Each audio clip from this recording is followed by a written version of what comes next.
Сәлеметсіздер ме оқушылар? Видеоға лайк басып, коммент жазып, каналға тіркеліп кеттіңіздер. Видеоны достарыңызбен бөлісіңіздер. Достарыңыз да өздеріңіз де осы тақырыпты түсініп алуға тырысыңыздар. Физика пәнінен бірінші тоқсанға арналған жиынтық бағалаудың тапсырмалары. Бірінші тапсырма мына: шамаларды векторлық және скалялық деп екіге бөліңіз. Бізде векторлық дегеніміз мына орын ауыстыру, күш және салмақ, ал скалялық жол және масса. Төменде көрсетілген суретте қандай құбылыстар түрін көруге болады дейді. Бізде найзағай болған кезде электрлік, жарық және дыбыс. Яғни найзағай жарқырайды, жарық түсіреді, сол себепті жарық құбылысын көресіңдер, дыбыс шығарады ғой. Яғни күркірейді ғой, сол кезде дыбыс құбылысын байқауға болады. 2. Ауданның өлшем бірлігін көрсетіңіз дейді. Ауданның өлшем бірлігі бізде метр квадрат. Келесі: көлемі 25 см куб және аудан 75 см квадрат шамаларды ХБЖ-ге нұсқасын таңдаңыз дейді. Бізде 25 см куб. Енді қараңыздар, мен санти деген сан түрінде жазам. 25 санти деген 10-2 дәрежесі метр, жақын тұсында кубы бар. Сонда 25 10-2-ні кубтайтын болсаңдар, -2 мен 3 көбейтіледі, 10-6 дәрежесі метр куб болады. Ал енді 75 сантиметр квадрат, ол бізде 75 санти деген жаңа айтты, 10-2 дәрежесі метр, осының квадраты. Сонда 75 көбейтілген 10-ның -2 мен 2 көбейтіледі, 4 дәрежесі метр квадрат. Бұл бізде А вариантында тұр. Келесі: мына төменде суреттен бір қалыпты қозғалыс пен бір қалыпсыз қозғалысты бейнеленген дейді. Жалпы мына қарасаңыздар, екеуінің арақашықтығы бірдей ғой, тамшылардың арақашықтығы бірдей болғандықтан бұл бізде бір қалыпты.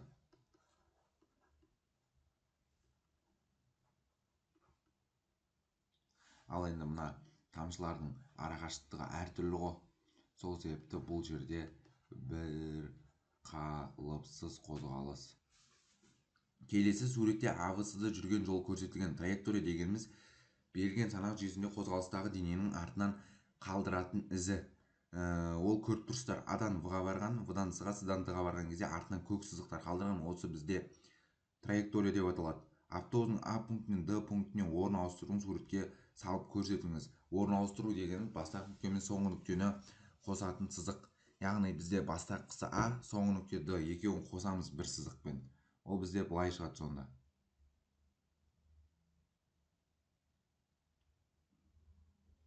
Міне, А мен Д-ны қостым, осы сызық бізде орын ауыстыру болады. Келесі: оқушыға жіптің ұзындығын анықтауға тапсырма берілді. Берілген тапсырманы орындау барысында оқушы суретте көрсетілгендей сызғыштың екі нүктесінің аралығын жіпті орналастырды. Енді қараңыздар, сызғыштың бөлік құнын анықтаңыз. Жалпы бөлік құны деген ең кішкентай аралық. Ол қандай жер? Мысалға мына бір тұр ғой, бір мен мына бір таяқша тұр ғой, қарасаңыздар, осы екеуінің арасы. Енді қараңыздар, 1 мен 2-ның арасында қанша сантиметр бар? Ол бізде жалпы бөлік құны ол тең болады 2 азайтылған 1. Мына 2 мен 1-ді азайтсаңдар 1 сантиметр. Енді арасындағы бөліктерді санайын. Мынау 1, 2, 3, 4, 5, 6, 7, 8, 9, 10 бөлік бар екен. Сонда 10-ға бөлем. 2-ден 1-ді азайтсаң 1, 1-ді 10-ға бөлсең, сонда бөлік құны 0,1 сантиметр болады. Жіптің ұзындығын өлшеу қателігін ескере отырып жазыңыз. Мына соңғы жерді қарасаңыздар, 15-те 5, 15-те 6 болып тұр ғой. Ал енді мына аралық қанша сантиметр? 2,4. Байқасаңыздар, мына аралық 2-де 4 сантиметр. Сонда 2-де 4 сантиметр алға қойылған ғой жіп. Сонда 15-те 6-тан 2-де 4-ті азайтам.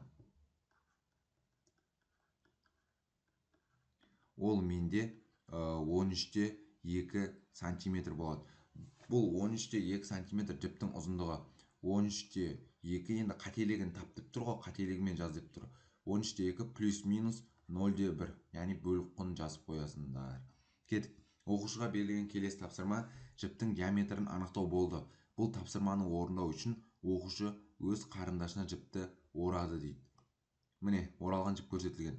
Жалпы бізден бірінші табу керек нәрсе орам саны.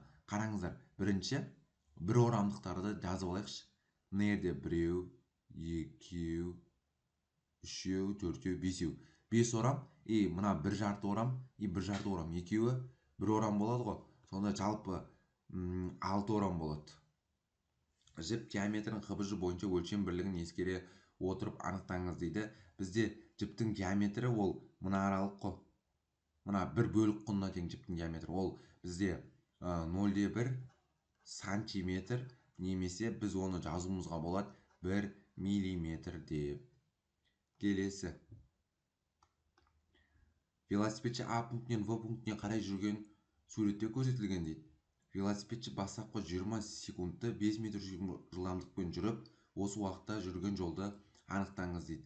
Яғни бізде ол В1, Т1 болады. Яғни В1 деп отқандарын 5-ке тең, Т1 120. Екеуін көбейтетін болсаңдар, сендерде 600 метр болады. Метр өлшем бірлігі тұр. Келесі. Велосипедші 40 секундты 8 метр жылдамдықпен жүрді. Жүрген жол аралығын анықтаңыз дейді. Ол бізде В2, Т2 болады. Біздегі В2 деп отқанымыз 8, 8-ді 40-қа көбейтетін болсаң 320 метр болады. Енді бізге орташа жылдамдығын табу керек.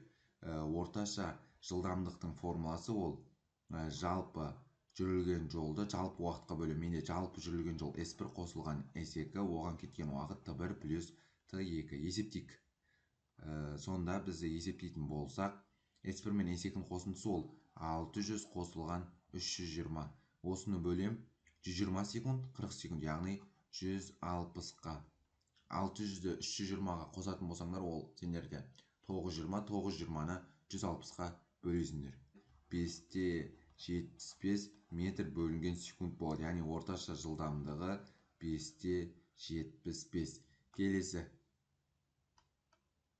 Суретте жаяу адамның жүрген координатасының уақытқа тәуелді графигі берілген. Соңғы 20-25 секунд интервалындағы қозғалыстың түрін анықта деп тұр ғой. Енді мына жерді айтып жатыр ғой. Соңғы мынау 20, мына жер 25. Бұл жерде бізде қараңыздар, жол төмен қарай түсіп жатыр. Мына X деген координаты ғой, координаты төмен қарай түсіп жатыр. Значит, жол кем жатыр. Былайша айтқанда, бұл бізде бір қалыпты түзу сызықты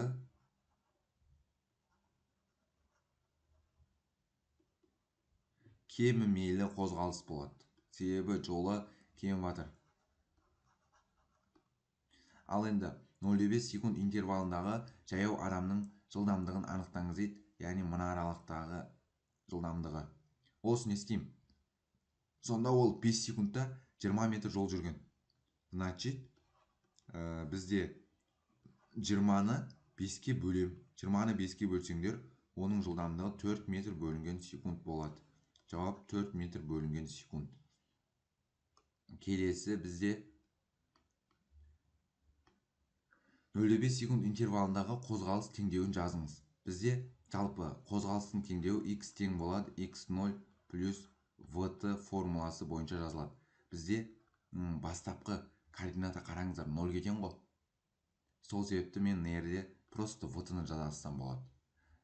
Енді қараңыздар, сонда қозғалыс теңдеуі x тең vt болады екен. Жаңа айттық қой, жылдамдығы 4 болды. Сонда жылдамдықтың орнына 4-ті қоям, 4t болады деген сөз. Қозғалыс теңдеуі 4t. Адамның демалуға кеткен уақытын анықтаңыз. Демалу деген сөз ол жол жүрмей тоқтап тұрады. Мына 0,5 секунд аралығында жолы өсіп жатыр ғой. Ал енді қараңыздар, уақыт өтіп жатыр мына жерде, бірақ жол өспеді. Ол мына аралық қой. Міне мынау тіке тұр ғой. Қараңыздар, координата 20-да тұр, 20-дан өспей жатыр. Ол қай аралықта? 15 пен 5-тің арасы.